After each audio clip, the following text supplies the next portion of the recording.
अतः श्री साई चरित्र अध्याय 7। अद्भुत अवतार श्री साई बाबा की प्रकृति, उनकी योगिक क्रियाएं, उनकी सर्वव्यापकता, कुष्ठ रोगी की सेवा, खापरडे के पुत्र, प्लेग, पंढरपुर गमन। अद्भुत अवतार श्री साई बाबा की समस्त योगिक क्रियाओं में पारंगत थे। 6 प्रकार की क्रियाओं के तो वे पूर्ण ज्ञाता थे।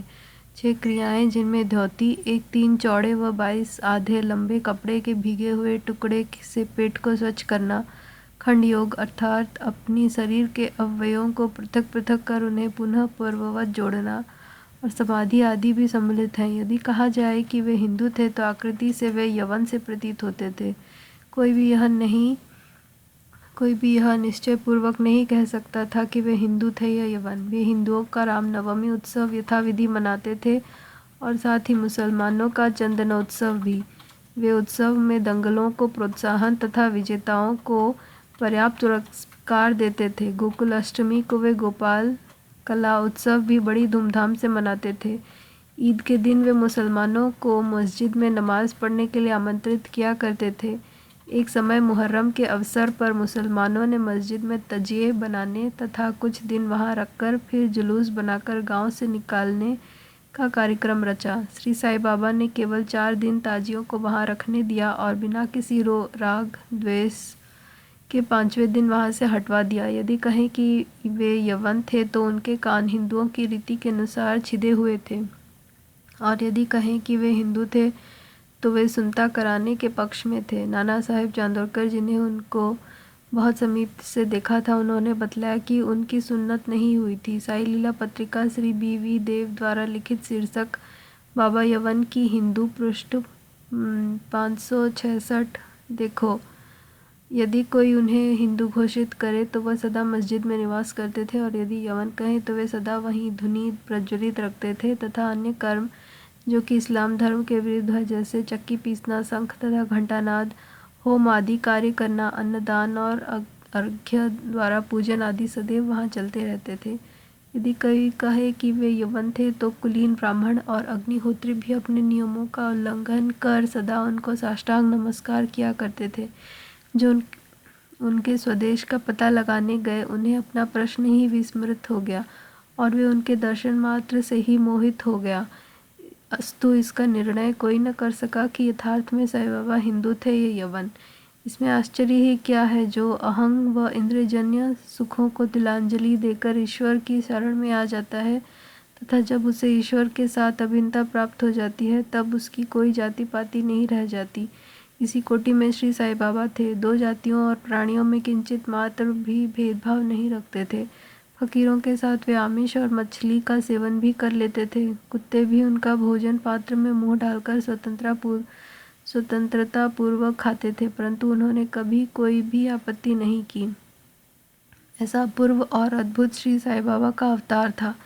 गत जन्मों के शुभ संस्कारों के परिणाम स्वरूप मुझे भी उनके श्री चरणों के समीप बैठने और उनका सत्संग लाभ उठाने का सौभाग्य प्राप्त हुआ। मुझे जिस आनंद व सुख का अनुभव हुआ, उसका वर्णन मैं किस प्रकार कर सकता हूँ। यथार्थ में बाबा अखंड सच्चिदानंद थे। उनकी महानता और अद्वितीय का बखान कौन कर सकता है। जिसने उनके श्री चरण कमलों की शरण ली, उसे साक्षात्कार की प्राप्ति हुई। अनेक सन्यासी, साधक और अन्य मुमुक्षु जन भी श्री साई बाबा के पास आया करते थे।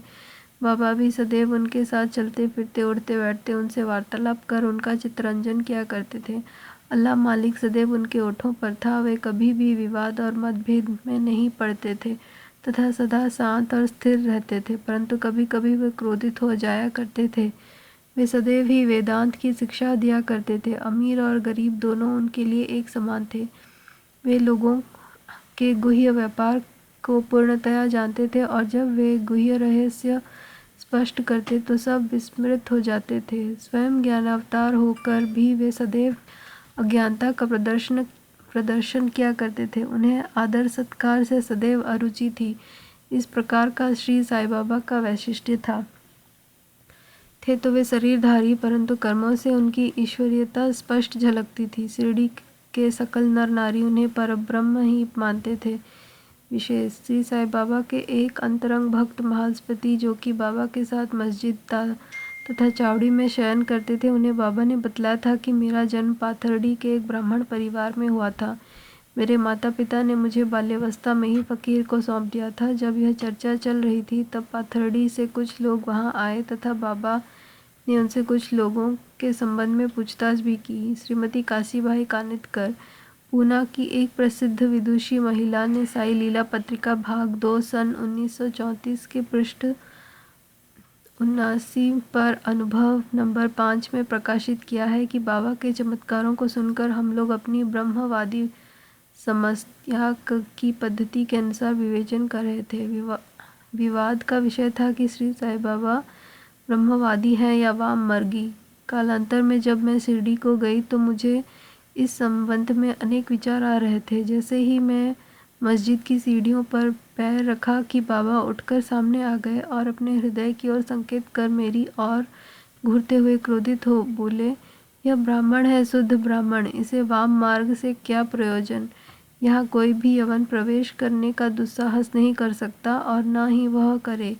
पुनः अपने हृदय की ओर इंगित करते हुए बोले, ये ब्राह्मण लाखों मनुष्यों का पथ प्रदर्शन कर सकता है और उनको अप्राप्य वस्तु की प्राप्ति करा सकता है। यह ब्राह्मण की मस्जिद है, मैं यहाँ किसी वाम मार्गी की छाया भी न पड़ने दूंगा। बाबा की प्रकृति, मैं मूर्ख जो हूँ श्री साई बाबा की अद्भुत लीलाओं का वर्णन नहीं कर सकता। शिरडी के प्राय समस्त मंदिरों का उन्होंने जीर्णोद्धार किया। श्री तात्या पाटिल के द्वारा शनि, गणरती, शंकर, पार्वती, ग्राम्य देवता और हनुमान जी आदि के मंदिर ठीक करवाए। उनका दान भी विलक्षण था। दक्षिणा के रूप में जो धन एकत्रित होता था उसमें से वे किसी को 20 रुपये, किसी को 15 रुपये या किसी को 50 रुपये, इसी प्रकार प्रतिदिन स्वच्छता पूर्वक वितरण कर देते थे। प्राप्तिकर्ता उसे शुद्ध दान समझता था। बाबा की भी सदैव यही इच्छा थी कि उसका उपयुक्त रीति से व्यय किया जाए। बाबा के दर्शन से भक्तों को अनेकों प्रकार का लाभ पहुंचता था। अनेकों निष्कपट और स्वस्थ बन गए, दुष्टात्मा पुण्यात्मा में परिणत हो गए। अनेकों कुष्ठ रोग से मुक्त हो गए और अनेकों को मनवांछित फल की प्राप्ति हो गई। बिना कोई रस या औषधि सेवन किए बहुत से अंधों को पुनः दृष्टि प्राप्त हो गई। पंगुओं की पंगुता नष्ट हो गई, कोई भी उनकी महानता का अंत न पा सका। उनकी कीर्ति दूर दूर तक फैलती गई और भिन्न भिन्न स्थानों से यात्रियों के झुंड की झुंड शिरडी आने लगे। बाबा सदा धुनी के पास ही आसन जमाए रहते और वहीं विश्राम किया करते थे। वे कभी स्नान करते और कभी स्नान किए बिना ही समाधि में लीन रहते थे। वे सिर पर एक छोटी सी साफी, कमर में एक धोती और तन ढकने के लिए एक अंगरखा धारण करते थे। प्रारंभ से ही उनकी वेशभूषा इस प्रकार थी। अपने जीवन काल के पूर्वार्ध में वे गांव में चिकित्सा कार्य भी किया करते थे। रोगियों का निदान कर उन्हें औषधि भी देते थे और उनके हाथ में अपरिमित यश था। इस कारण से वे अल्पकाल में ही योग्य चिकित्सक विख्यात हो गए। यहाँ केवल एक घटना का उल्लेख किया जाता है जो बड़ी विचित्र सी है। विलक्षण नेत्र चिकित्सा। एक भक्त की आंखें बहुत लाल हो गई थी, उन पर सूजन भी आ गई थी। शिरडी सरीखे छोटे ग्राम में डॉक्टर कहाँ। तब भक्तगण ने रोगी को बाबा के समक्ष उपस्थित किया। इस प्रकार की पीड़ा में डॉक्टर प्राय लेप, मरहम, अंजन, गाय का दूध तथा कपूर युक्त औषधियों को प्रयोग में लाते हैं, पर बाबा की औषधि तो सर्वदा ही भिन्न थी। उन्होंने भिलवा पीसकर उसकी 2 गोलियां बनाई और रोगी के नेत्रों में एक एक गोली चिपका कर करड़े की पट्टी से आंखें बांध दी। दूसरे दिन पट्टी हटाकर नेत्रों के ऊपर जल के छींटे छोड़े गए। सूजन कम हो गई और नेत्र प्राय निरोग हो गए। नेत्र शरीर का एक अति सुकोमल अंग है, परंतु बाबा की औषधि से कोई हानि नहीं पहुंची, वरन नेत्रों की व्याधि दूर हो गई। इस प्रकार अनेक रोगी निरोग हो गए। यह घटना तो केवल उदाहरण स्वरूप ही यहाँ लिखी गई है। बाबा की योगिक क्रियाएं। बाबा को समस्त योगिक प्रयोग और क्रियाएं ज्ञात थी। उनमें से केवल 2 का ही उल्लेख यहाँ किया जाता है। धोती क्रिया, आंतें स्वच्छ करने की क्रिया। प्रति तीसरे दिन बाबा मस्जिद से पर्याप्त दूरी पर एक वट वृक्ष के नीचे किया करते थे। एक अवसर पर लोगों ने देखा कि उन्होंने अपनी आंतों को उदर के बाहर निकालकर उन्हें चारों ओर से स्वच्छ किया और समीप के वृक्ष पर सूखने के लिए रख दिया। शिरडी में इस घटना की पुष्टि करने वाले लोग अभी भी जीवित हैं। उन्होंने इस सत्य की परीक्षा भी की थी। साधारण धोती क्रिया, एक 3 चौड़े व 22 आधे फुट लंबे गीले कपड़े के टुकड़े से की जाती है। इस कपड़े को मुंह के द्वारा उदर में उतर लिया जाता है तथा इसे लगभग आधे घंटे तक रखे रहते हैं ताकि उसका पूरा प्रभाव हो जाए। तत्पश्चात उसे बाहर निकाल लेते हैं। पर बाबा की तो यह धोती क्रिया सर्वथा विचित्र और असाधारण ही थी। खंडयोग। एक समय बाबा ने अपने शरीर के अवयव पृथक पृथक कर मस्जिद के भिन्न भिन्न स्थान पर बिखर दिया। अकस्मात उसी दिन एक महाशय मस्जिद में पधारे और अंगों को इस प्रकार यहाँ वहाँ बिखरा देखकर बहुत ही भयभीत हुए। पहले उनकी इच्छा हुई कि लौटकर ग्राम अधिकारी के पास यह सूचना भिजवा देना चाहिए कि किसी ने बाबा का खून करके उनके टुकड़े टुकड़े कर दिए हैं, परंतु सूचना देने वाला ही पहले पकड़ा जाता है, यह सोचकर वे मौन रहे।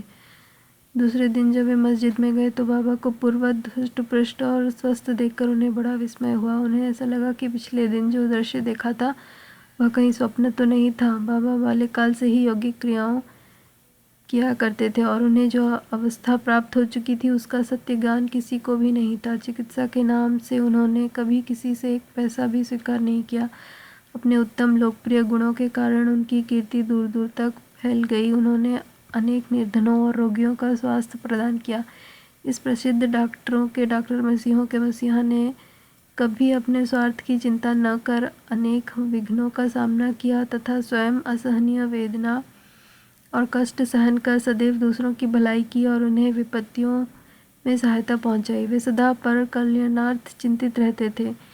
ऐसी एक घटना नीचे लिखी जाती है जो उनकी सर्वव्यापकता तथा महान दयालुता की द्योतक है। बाबा की सर्वव्यापकता और दयालुता। सन 1910 में बाबा दिवाली के शुभ अवसर पर धुनी के समीप बैठे हुए अग्नि ताप रहे थे तथा साथ ही धुनी में लकड़ी भी डालते जा रहे थे। धुनी प्रचंडता से प्रज्वलित थी। कुछ समय पश्चात उन्होंने लकड़ियां डालने के बाद अपना हाथ धुनी में डाल दिया। हाथ बुरी तरह से झुलस गया। नौकर माधव और माधवराव देशपांडे ने बाबा को धुनी में हाथ डालते देखकर तुरंत दौड़कर उन्हें बलपूर्वक पीछे खींच लिया। माधवराव ने बाबा से कहा, देवा, आपने ऐसा क्यों किया? बाबा सावधान होकर कहने लगे, यहाँ से कुछ दूरी पर एक लहुरीन जब भट्टी धोंक रही थी उसी समय उसके पति ने उसे बुलाया। कमर से बंधे हुए शिशु का ध्यान छोड़कर वह शीघ्रता से वहां दौड़ कर गई। अभाग्यवश शिशु फिसल कर भट्टी में गिर पड़ा। मैंने तुरंत भट्टी में हाथ डालकर शिशु के प्राण बचा लिए हैं। मुझे अपना हाथ जल जाने का कोई दुख नहीं है, परंतु मुझे हर्ष है कि मासूम शिशु के प्राण बच गए। कुष्ठ रोगी की सेवा। माधवराव देशपांडे के द्वारा बाबा का हाथ जल जाने का समाचार पाकर श्री नाना साहेब चांदोरकर बम्बई के सुप्रसिद्ध डॉक्टर श्री परमानंद के साथ दवाइयाँ, लेप, लिंट तथा पट्टियाँ आदि साथ लेकर शीघ्रता से शिरडी को आए। उन्होंने बाबा से डॉक्टर परमानंद को हाथ की परीक्षा करने और जले हुए स्थान में दवाई लगाने की अनुमति मांगी। यह प्रार्थना अस्वीकृत हो गई। हाथ जल जाने के पश्चात एक कुष्ठ पीड़ित भक्त भागोजी सिंधिया उनके हाथ पर सदैव पट्टी बांधते थे। उनका कार्य था प्रतिदिन जले हुए स्थान पर घी मलना और उसके ऊपर एक पत्ता रखकर पट्टियों से उसे पुनः पूर्ववत कसकर बांध देना, घाव शीघ्र भर जाए। इसके लिए नाना साहेब चांदोरकर ने पट्टी छोड़ने तथा डॉक्टर परमानंद से जांच व चिकित्सा कराने का बाबा से बारंबार अनुरोध किया। यहाँ तक कि डॉक्टर परमानंद ने भी अनेक बार प्रार्थना की, परंतु बाबा ने यह कहते हुए टाल दिया कि केवल लला ही मेरा डॉक्टर है।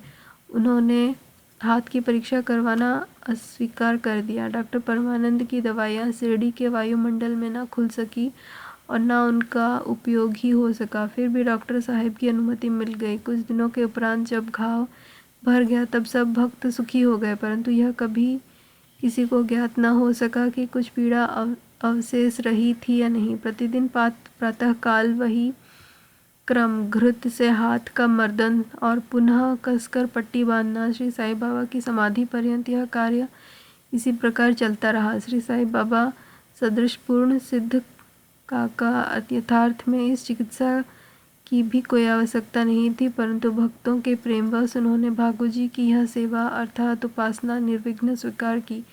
जब बाबा लेंडी को जाते तो भागोजी छाता लेकर उनके साथ ही जाते थे। प्रतिदिन प्रातःकाल जब बाबा धुनी के पास आसन पर विराजते तब भागोजी वहां पहले से ही उपस्थित रहकर अपना कार्य प्रारंभ कर देते थे।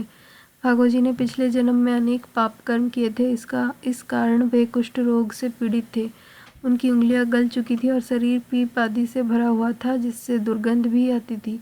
यद्यपि बाह्य दृष्टि से वे दुर्भाग्य प्रतीत होते थे, परंतु बाबा का प्रधान सेवक होने के नाते यथार्थ में वे ही अधिक भाग्यशाली तथा सुखी थे। उन्हें बाबा की सानिध्य का पूर्ण लाभ प्राप्त हुआ। बालक खापर्डे को प्लेग। अब मैं बाबा की एक दूसरी अद्भुत लीला का वर्णन करूंगा। श्रीमती खापर्डे अमरावती के श्री दादा साहेब खापर्डे की धर्मपत्नी अपने छोटे पुत्र के साथ कई दिनों में शिरडी में थी। पुत्र तीव्र ज्वर से पीड़ित था। पश्चात उसके प्लेग की गिल्टी गांठ भी निकल आई। श्रीमती खापर्डे भयभीत हो बहुत घबराने लगी और अमरावती लौट जाने का विचार करने लगी।